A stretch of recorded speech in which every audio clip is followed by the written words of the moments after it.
안녕하세요. 미속의 최진용 목사입니다. 2023년 10월 25일 오늘 날 계시는 생명수 샘물 한 모금 시작하도록 하겠습니다. 다니엘 6장을 보시겠는데요. 다리오 왕이 나오는데요. 이제 바사의 왕이고 고레스 왕이 앞전에 한 2년 정도 짧게 통치했던 왕이었습니다. 이제 그 전에 이제 바벨론 느부갓네살 왕 때에 이제 남유다가 멸망하고 느부갓네살의 손자이자 마지막 왕이 벨사살 왕이었는데 이제 교만하여서 하나님께서 그를 폐위시키기로 결정하시고 멸망을 당했습니다. 그리고 이제 바사로 이제 통치권이 넘어가게 된 상황인데요. 그 속에서도 다니엘이 계속해서 고관이 되었다는 것입니다. 120명을 세워서 통치하게 하였는데 그들 위에 또 총리 셋을 두었는데 그 중에 하나가 다니엘이었다는 것입니다. 그래서 다니엘이 마음이 민첩하고 총리들과 고관들 위에 뛰어나와서 왕이 전국을 다스리게 하고자 하였습니다. 그래서 이제 이 다니엘은 이스라엘 출신이고 사실상 외국인이고 질투도 있고 위기감도 있었겠죠.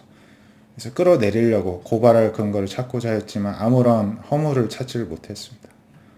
그래서 그 하나님의 율법에서 근거를 찾지 않으면 고발할 수 없겠다 해가지고 이제 모의를 합니다. 그래서 왕에게 가서 다리오 왕이여 만수무강하옵소서 하면서 이제 한 금령을 정하자고 제안을 합니다. 30일 동안 왕의 어떤 신이나 사람에게 무엇을 구하면 사저울에 던져넣기로 이제 금령을 세웠습니다. 그리고 왕의 도장을 찍어서 이제 다시는 고치지 못하게 하옵소서. 다리오 왕이 이제 도장을 찍고 금령을 내립니다. 다니엘이 이것을 알면서도 집에 들어와서 윗방에 올라가 예루살렘 향한 창문을 열고 전에 하던 대로 하루 3번씩 무릎 꿇고 기도하면서 하나님께 감사 기도를 올렸습니다. 이거를 발견하고 왕에게 나아가서 이제 이것을 언급하면서 이제 다니엘을 고발합니다. 근데 이제 왕이 근심합니다. 다니엘을 구하려고 하는데 이제 고민을 해도 답이 없는 거죠. 자기가 한 말이 있으니까요.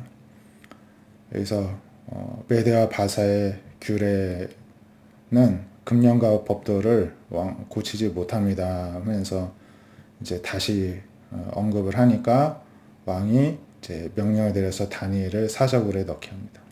그러면서 다니엘에게 너가 항상 섬기는 하나님이 구원하시리라 이제 미안한 마음에 이야기를 합니다.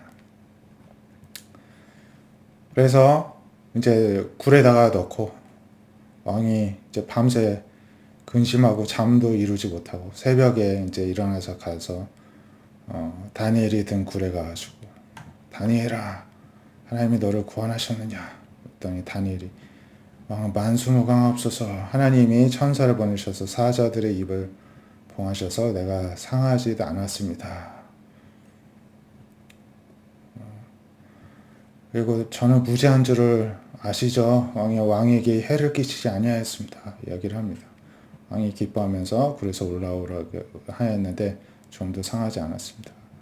다니엘을 참수한 사람들을 끌고 와서 사저굴에 오히려 넣었더니 이제 사자들이 곧 즉시로 움켜서 뼈까지도 부서뜨릴 정도로 그들을 바로 이제 잡아먹고 해를 끼쳐 목숨을 잃게 하였습니다.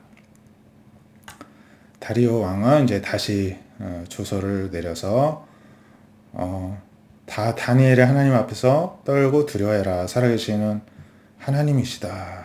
다시금 이제 선포를 합니다. 그는 구원하시기도 하시고 건져내시기도 하시고 다니엘을 구원해 사제비에서 벗어나기도 하셨다. 그래서 다니엘이 다리오 왕 시대 또 바사산 고레스 왕 시대에 형통하였습니다.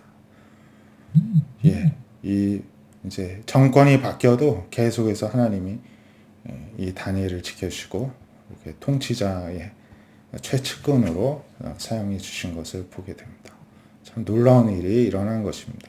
모두 하나님께 충성을 다할 때 하나님께서 이렇게 기적과 같은 일들을 이루어 주셨고요. 마태복음 17장 22절에 보면 또 다시 이제 어떤 예수님을 모함하는 자들이 이제 자꾸 불미를 만들려고 하는 일들이 생기는데요. 이제 갈릴리에 모일 때 예수님이 제자들에게 인자가 장차 사람들의 손에 넘겨져 죽임을 당하고 제3일에 살아나리라 예고해 주시니까 제자들이 근심하였습니다. 그리고 이제 가버나움에 이르렀는데 반세겔 받는 자들, 반세겔은 성전세로 바치는 금액이고 성전세를 받는 자들, 성전세 징수원들이 있었는데요. 왜 성전세를 받았느냐? 어떤 이제 성전에 대한 세금을 이스라엘 사람들에게 모두 받았는데 이 성전은 하나님의 예배 장소고 이런 하나님께 예배를 드리게 된 거는 이제 출애굽하면서 이제 하나님이 제도와 이제 방식을 모세를 통해 알려주셨잖아요. 어떤 하나님의 구원과 관련이 있습니다. 그래서 하나님의 구원에 동참한다는 의미로 성전을 유지하기 위한 세금을 걷었는데요. 베드로한테 왔습니다. 너의 선생이 반세에 성전세를 왜 안 내냐 이렇게 묻습니다. 그랬더니 내실 것이다 하고 집에 들어가니까 예수님이 먼저 말씀하십니다. 시몬아 너의 생각 어떠하냐? 세상 임금들이 누구에게 관세와 국세를 받느냐? 자기 아들에게 받냐? 타인에게 받냐? 왕은 당연히 자신의 어떤 세금을 아들에게 안 받겠죠. 왕자인데 왕자에게 왜 세금을 거두겠습니까? 타인 백성들에게 걷겠죠. 베드로가 타인에게입니다 했더니 예수님이 그렇다면 아들들은 세를 면하리라. 왕의 아들은 세를 면하죠. 그러나 우리가 그들이 실족하지 않게 하기 위하여. 그러니까 이게 감당이 안 되니까는 이제 불편함, 어려움이 생기겠죠. 그래서 그들이 그렇게 힘들게 하지 않기 위해서 너가 바다에 가서 낚시를 던져 먼저 오르는 고기를 가져 입을 열면 돈 한 세겔을 얻을 것이니 가져다가 나와 너를 위하여 주라 이렇게 하셨습니다.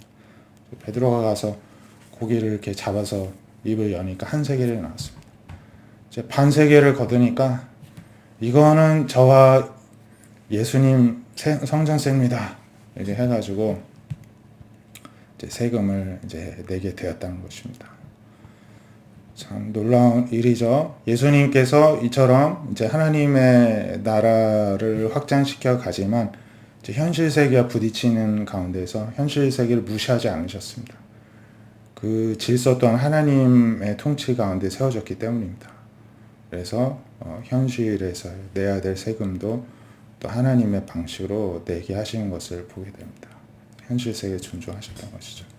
그래서 어떤 신앙과 현실이 있을 때 이게 같이 균형을 서로 이루면서 조화가 이루면서 가는 것이 하나님의 뜻이다 이렇게 말씀을 드릴 수가 있겠습니다. 예, 오늘 말씀과 같이 우리 인생과 역사의 주관자 되신 현실을 다스리시는 하나님을 우리가 날마다 붙들고 믿음으로 나아갈 수 있기를 소망합니다. 기도하겠습니다. 하나님, 다니엘은 자신이 죽을 위기에 처할 수도 있다는 걸 알면서도 하나님의 섬기는 일에 조금도 소홀하지 않았습니다. 하나님을 위해 손해보는 것을 감수하였을 때 하나님의 손해가 아니라 오히려 더욱더 높여주신 것을 보게 됩니다. 우리 역시도 세상 가운데서 하나님을 섬기는 걸 드러내기를 두려워하지 않게 하여 주시옵시고 당당하게 살아계신 하나님을 드러내고 하나님께서 오히려 우리 가운데서 일하심을 하나님이 드러내실 수 있도록 하나님을 선택하는 우리 모두가 되게 하여 주시옵소서. 이 세상의 질서도 하나님이 다스리신 줄로 믿사오니 이 세상을 업신여기고 거스르는 자가 되지 않게 하여 주시고 하나님의 나라를 섬기되 현재 내가 속한 나라의 질서도 또 존중할 줄 아는 지혜로운 자로 지혜로운 신앙인으로 살아가게 하여 주시옵소서. 예수님의 이름으로 기도드립니다. 아멘. 오늘도 죽음도 두려워하지 않는 그런 믿음으로 살아가는 저 여러분 되시길 축복드립니다. 감사합니다.